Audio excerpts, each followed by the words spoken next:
Kalau sampai kapanpun juga saya tidak maulah untuk menjalankan ataupun pencucian uang seperti itu, tidak. Jadi ya minta tolong kalau berita yang menyesatkan seperti ini atau merugikan seperti ini ya janganlah, apalagi kita juga sadar kok ini tahunnya pemilu. Dan ini kan saya juga memang menjadi salah satu garda terdepan masuk lingkaran ring 1 untuk salah satu paslon. Jadi sebelum aku masuk emang dikasih tahu, Raf, nanti wah yakin lo masuk sedalam ini nanti pasti ada begini-begini. Ya aku kan ini pengalaman pertama, akhirnya bener-bener juga kena, tapi ya memang tidak benar adanya buat saya. Jadi ya saya nggak apa-apa, saya akan maju terus. Yang penting saya juga untuk semuanya lah, generasi-generasi muda apapun itu, ayo kita semangat maju terus. Apalagi juga ini pemilu ya, kita mudah-mudahan pemilunya damai, semua juga tetap semangat bekerja, semangat untuk menyambut masa depan yang lebih baik. Di samping harta kamu di Trans, apalagi harta kamu biar orang tahu, kau punya klub di Bali. Ada. Namanya apa? Ada Mari Beach Club. Apa? Mari Beach Club. Kalah sama klub gua Iya, Atlas. gua tahu. Lebih jago Atlas. Iya. Oke. Tapi kan beda. Abang kan klub malam, kalau aku di pantai aja. Ntar dulu. Tapi cewek gua bukan. Jangan muna lo. Lu punya klub malam juga. Ada di PIK baru. Ada seminggu sekali. Ada lagi klub dia. Ada. Kita punya klub 57. Kalah lagi lo. Ya, sabar, gua kan baru buka sekarang. Mobil tapi banyakan gua. Oh iya, kalau itu benar. Nah, istri kami tetap sama, hanya satu. Iya. Tapi kelakuan kami sama.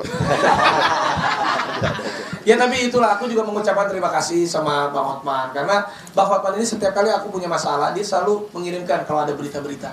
Dari dulu sampai sekarang aku selalu bilang, Bang, udah biarin aja. Tapi untuk kali ini, rasa-rasanya karena menyangkut kredibilitas perusahaan, karena perusahaan juga harus dijaga dengan baik, apalagi mau IPO. Dan ya aku akhirnya, Bang, minta tolong Bang. Aku akhirnya minta tolong beliau. Ya Bang, ini habis dansa 3 hari 3 malam di Bali. Semalam ini sakit, panas dingin. Untung ya Bang, minum obat Bang, jangan sampai nggak datang Bang. Datang. Makasih Bang. Thank you. Ya, dari ada teman. Nah ini sahabat saya, Rofi ini udah sahabat saya dari kecil dan saudara. Dia tahu banget uang masuknya Rans karena dia juga menjadi salah satu corporate-nya, lawyer-nya perusahaan saya. Dia tahu persis. Mungkin ada yang boleh sampaikan. Ya, pastikan dulu sebelum kau jawab, ada berapa puluh kali dia kirim transfer ke cewek untuk skincare. Pastikan dulu, jangan salah ngomong. Kayaknya semuanya kalau nggak ada pura-pura nggak tahu aja. Kalau transfer itu cash biasanya. Dibocorin. Aduh. Paling menjelaskan aja ya. Jadi sebenarnya kalau bicara tentang uangnya pakai banyak. mic dong. Uangnya banyak. Mati nih bro. Nyala. Tes. Nah udah bisa. Ya.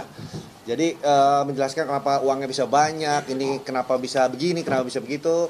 Pertama, sebenarnya kan karena Raffi ini kan secara bisnisnya memang waktu awal-awal pas pandemi itu kan kita bikin perusahaan.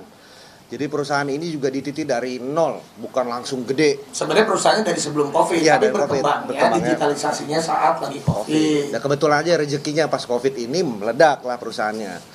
Jadi secara garisannya, secara bisnis, secara core-nya itu kita sudah bagi tidak main di entertainment saja, tapi di semua lini bisnis juga kita sudah bikin platform yang berbadan hukum. Jadi kita udah setting sebenarnya semuanya dari mulai holding company, dari mulai anak perusahaan, semua itu sudah tersusun dan terstruktur dengan baik. Makanya Rans itu holdingnya. Iya. Kita punya 15 unit anak perusahaan. Gitu. Dan semuanya ini taat pajak. Semua pajaknya nggak ada bermasalah. Kalaupun dibilang kemarin ada aliran nggak wajar, kan pajak bisa dicek nantinya. Kalau ada aliran nggak wajar, makanya apa yang dituduhkan itu sebenarnya harus ada basicnya, Bang ya. Harus ada basicnya. Kalau misalkan memang ada wajar, mungkin ada instansi-instansi terkait nanti yang akan mungkin klarifikasi, Bang. Kemarin kayak OJK kan coba ngesuratin BNI untuk ngecek semua rekening. Buat kita open aja, buka aja. Kalau memang ada yang nggak wajar, tolong dibuktikan saja, gitu. Ya intinya saya pengen baik-baik aja lah, saya nggak pengen punya musuh. Ataupun kita juga kerja keras dari kecil sampai sekarang. Ya apapun yang saya dapetin saya bersyukur aja. Oke, silakan pertanyaan. Ya dari mana? Pertanyaan. Dari rumah ya. Disebutkan berapa? Nama dan medianya dari mana? Hah? Ini MNC. Itu kan berita di TV lo. Oke, kita kasih dulu ke MNC. Yang pertama menviralkan ini. Coba apa pertanyaannya? Mana narsummu, kenapa nggak bawa? Bukan, bawa narsummu mana itu? National Corruption Watch. Hah? Pertanyaannya Bang. Iya apa? Ini kan nggak ada buktinya ya. Nanti ke depannya akan mengambil langkah hukum nggak sih untuk melaporkan balik oknum-oknum yang sudah memfitnah Asyirin? Enggak lah, aku bukannya dari dulu aku tuh nggak lapor-lapor gitu, nggak kata Bang Hotman juga ngapain kalau memang enggak. Udah, dan aku juga niatnya ini ada Bang Hotman dan ada teman-teman wartawan, terima kasih udah datang. Aku hanya ingin berklarifikasi dan tabayun aja, udah nggak ada. Silakan kamu dicek, hanya itu aja. Gue tuh nggak pernah mau lapor-lapor, gue nggak pernah mau punya musuh. Gue pengen kalau kita lapor, media lagi yang untung. Kita jadi habis waktu, kita kan cari makan kan. Iya, kadang cari enggak, sampai sekarang ini belum ada rencana. Enggak lah, aku mau orangnya cuman mau klarifikasi. Silakan aja terus berkoar-koar. Dan ini juga kayaknya rasanya cukup, karena kemarin aku klarifikasi waktu pas di kantor itu sama Pak Zul, kan nggak enak juga udah Pak Menteri. Aduh, terus ada beberapa wartawan ya aku jawab seininya aja. Tapi karena beritanya udah rame, kayaknya aku harus mengklarifikasikan di tempat yang proper gitu. Karena semakin banyak berkoar, nanti ganjarannya bukan dari segi hukum, semakin dicibir orang. Itu aja deh. Justru karena kami itu nggak ingin dicibir, makanya kami sukses, ya Kak? Ya doainlah. Ya doainlah. Siapa lagi? Siapa lagi? Siapa? Yuk. Dimana? Dari laki-laki, ayo. Laki-laki? Dari Indoposko, Pak. Apa? Indoposko. Dari Indoposko. Indoposko. Indoposko. Iya, jadi begini, Pak. Kang Raffi ini kan seorang publik figur dan isu ini kan sudah mempengaruhi kredibilitas itu. Keyakinan apa yang bisa diberikan kepada publik bahwasannya Raffi itu tidak terlibat? Siapa yang nuduh ya dia dong yang buktikan. Kan kita makanya kita udah seminggu kita tantang nggak datang. Dia mau gimana? Dia udah cerita kesuksesan dia. Emang benar kok ya kan? Lu nggak lihat dia tiap hari ada di TV, tiap hari ada di pagi. Itu kan dapat duit berapa puluh tahun. Jadi itu buktinya ya nggak? Konsistensi. Konsisten dia. Trans itu dapat MT berapa ratus miliar itu masuk ya. Ya benar. Jadi sekarang membuktikan ya. Dia menyerahkan apa adanya. Sekarang ada nggak buktinya, makanya kita pancing terus tapi nggak berani karena di berita itu pun juga katanya. Kami dapat telepon katanya. Parah lu itu. Dah. Jelas ya? Ya, ada lagi? Sekali lagi saya mau tanya lagi, ada nggak di sini perwakilan National Corruption Watch? Mari kita bicara terbuka. Kalau bisa kau buktikan, langsung kita promosikan kau jadi ketua KPK. Kita mendukung bagi orang yang berprestasi, kita mendukung. Jadi dari National Corruption Watch silakan datang ke sini. Kalau membuktikan langsung kita promosikan kamu jadi ketua KPK. Apalagi nanti kalau sampai menang calon kita ya kan. Jadi masih ada nggak ada ya? Betul. Ada nggak? Nggak ada. Biar orang tahu nih, kita nunggu seminggu. Kamu wakil National Corruption Watch bukan? Jadi nggak ada yang datang. Ya jadi kenapa dong menuduh begitu tapi nggak berani datang? Katanya ada yang lagi bilang nantang Hotman berdebat. Gimana lu nantang gua udah 40 tahun jadi sukses jadi pengacara, lu siapa? Ayo nantang debat apa kalau nggak ada bukti apa yang ditantang gitu loh? Hah? Mana ada di media tuh mau nantang Hotman berdebat biar lu masuk TV ya nggak apa-apa deh, nanti gua bawa lu masuk TV tiap hari. Tapi kalau datang nggak ada nih nantang Hotman berdebat sekarang lah inilah arenanya di hadapan semua media, tapi nggak ada yang berani datang juga. Kalau gitu kalau dia ngomong lagi kita sepakat ya cuekin aja ya. Cuekin aja. Iya, saya juga nggak mau berlarut-larut. Kalau saya mau move on, Bang, banyak pekerjaan saya dan saya masih pengen kerja, bukan mengurusi hal-hal. Kita kerja keras dan berdansa terus. Nggak pernah ngajak gua. Saingan dia kalau kalau dansa malam dia punya klub sendiri, saya punya klub sendiri. Sorry ya. Jadi nggak ada ya. Jadi udah jelas nih perwakilan dari National Corruption nggak ada yang datang dan nggak berani datang. Kalau Anda masih berkoar-koar ya udahlah. Nikmatin aja sendiri, nggak akan kami tanggapi lagi. Gua cuekin loh. Ya. Oke, satu pertanyaan lagi boleh? Silakan, baju kuning. Ya, sampai Bang dari Tempo Bang. Mau tanya sama Abang, kan kemarin Abang juga tadi ada statement bahwa Abang itu kan terafiliasi dengan TKN Prabowo Gibran kan. Nah, dari beliau-beliau ini tokoh-tokoh dari TKN Prabowo Gibran, adakah yang menyoroti isu ini atau mungkin ada dukungan khusus untuk membackup Raffi dan Bang Hotman? Terima kasih. Kalau saya sih ada beberapa. Pak Erick Thohir baru tadi saya lihat uploadan videonya, dia support saya. Pak Zulkifli Hasan juga, atau juga ya rasa-rasanya juga kemarin kalau ketemu juga udahlah itu kalau berita yang seperti itu nanti akan hilang.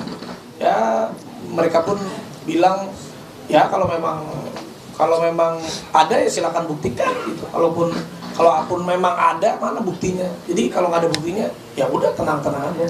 Pokoknya kita terus maju terus. Saya pakai visi misinya Bang Hotman. It's my life. Benar itu. Gini loh, kalau ada buktinya, itu pasti orang udah langsung lapor ke KPK atau kemana. Berkuar-kuar aja berani, kalau ada buktinya, dia pasti, karena nggak ada. Saya udah nonton itu ya, ini dari TV-nya dia juga tuh.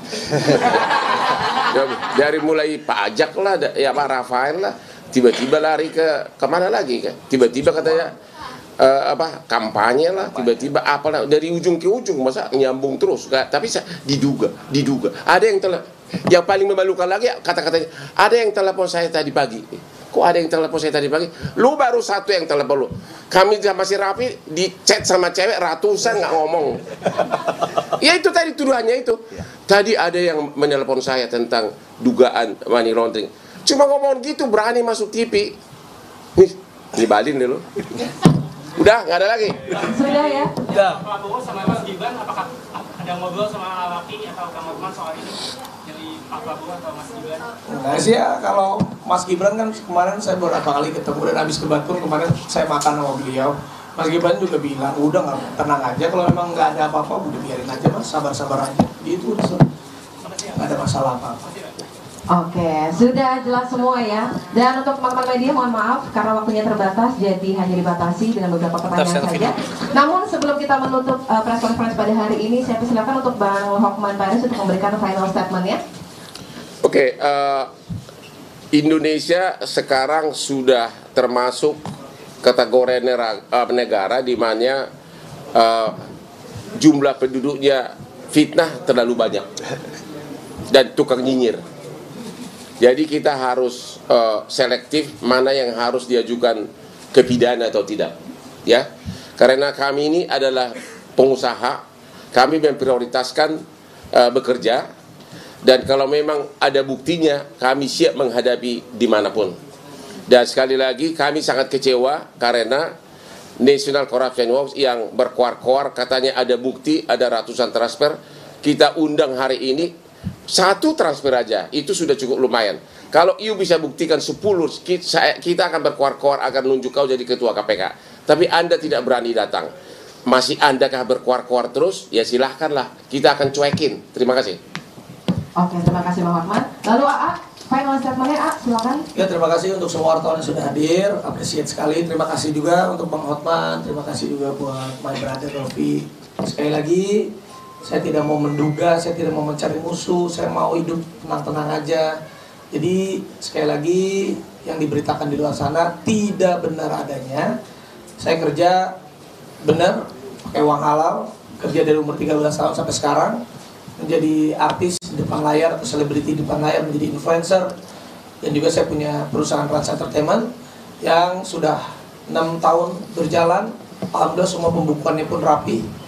Semua aliran dananya pun bisa dipertanggungjawabkan karena kita sudah mempersiapkan Rans Entertainment ini untuk go public di 2 atau 3 tahun mendatang. Jadi pastinya kejadian apapun yang tidak benar adanya tidak akan mematahkan semangat saya, dan saya akan terus maju terus membangun negeri ini dengan menjadi orang yang sukses dan punya perusahaan yang bisa memberikan sumbangsi yang baik untuk banyak orang dan negeri Indonesia tercinta di masa depan. Terima kasih Pak. Terima kasih. Tepuk tangan untuk